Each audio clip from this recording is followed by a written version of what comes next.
Assalamualaikum warahmatullahi wabarakatuh. Saya Lauri Suci Ramadhani, NIM 4320080 dari KPIB 3 akan mengikuti ujian fikih dakwah, yaitu berupa video.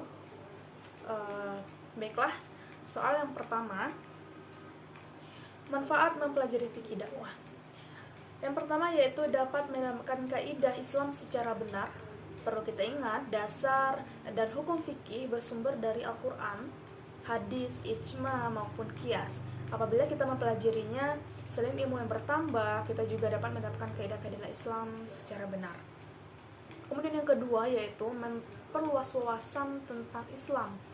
Ini hal penting banget bisa kita pelajari dapat ketika mempelajari fikih dakwah.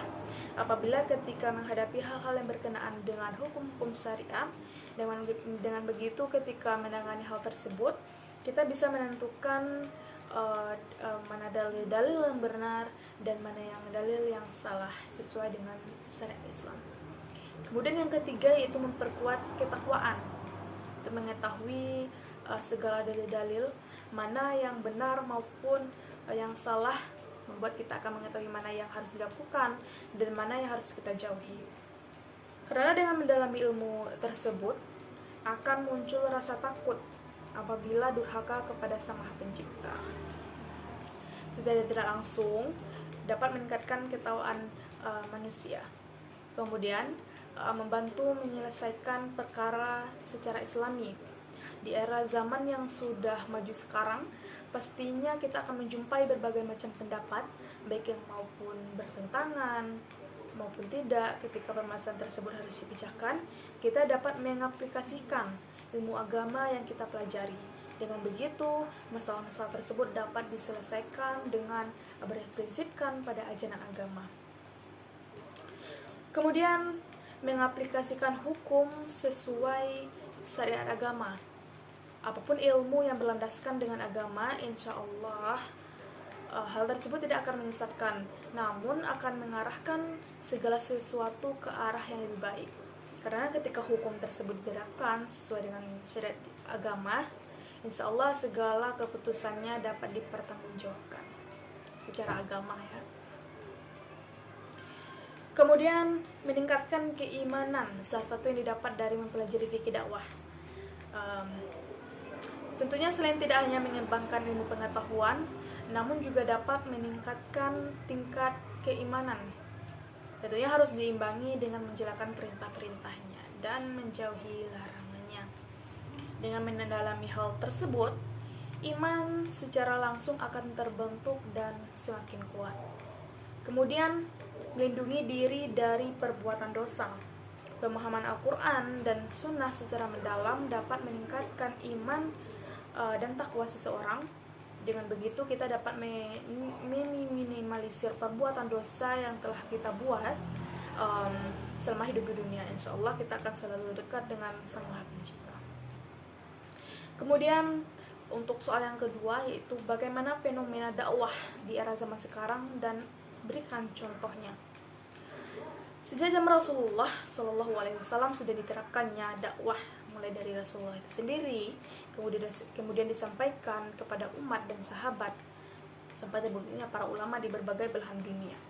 Dari masa ke masa penyampaian dakwah dulu hingga sekarang sudah melewati berbagai zaman, mulai dari penyampaian kepada petinggi negara dengan cara hijrah dari Mekah ke Madinah, lalu menyebar ke berbagai benua dan belahan dunia, hingga tiba di zaman yang modern dan serba mudah seperti sekarang ini dalam mengakses berbagai informasi.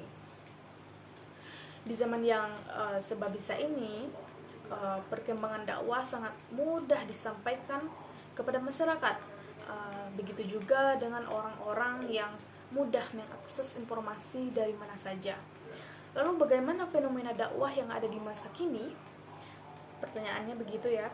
Perkembangan dakwah kini juga harus bisa mengikuti seiring berkembangnya ilmu, pengetahuan, dan teknologi yang berkembang di masyarakat. Karena dengan cara ini akan banyak orang yang mudah mendengarkan dakwah yang menarik. Contohnya seperti yang kita lihat Ustadz Abdul Somad Mereka sangat digemari oleh masyarakat yang disebabkan karena cara penyampaian dakwah yang menarik dan kata-kata yang dibungkus dengan rapi, kemudian juga aktif berdakwah di media sosial, salah satunya di YouTube. Dengan maraknya fenomena berdakwah di media sosial membuat Ustadz Abdul Somad ikut melebarkan perjuangan dakwahnya melalui media sosial, salah satunya yaitu media YouTube, yang karena dianggap sebagai media yang efektif untuk berdakwah di zaman serba teknologi seperti sekarang ini. Kemudian itu pertanyaan terakhir, bagaimana kita memakai kaidah fikih dalam berdakwah suatu saat nanti? Yang pastinya kaidah pertama, berdakwah itu harus dimulai dari diri sendiri, yaitu ibda binafsi, dan kemudian menjadikan keluarganya sebagai contoh masyarakat, atau keluarga kita sebagai contoh masyarakat. Kemudian kita harus menyadari bahwa masyarakat membutuhkan waktu untuk dapat memahami pesan dakwah. Oleh karena itu, dakwah pun harus memperhatikan tahapan-tahapan sebagai mana dahulu Nabi Muhammad SAW harus melalui tahapan periode Mekah dan periode Madinah.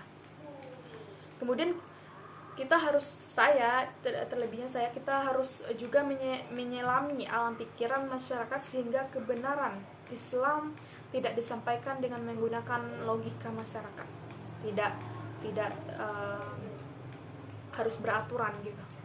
Mungkin sekian video dari saya. Kalau ada salah saya mohon maaf. Assalamualaikum warahmatullahi wabarakatuh.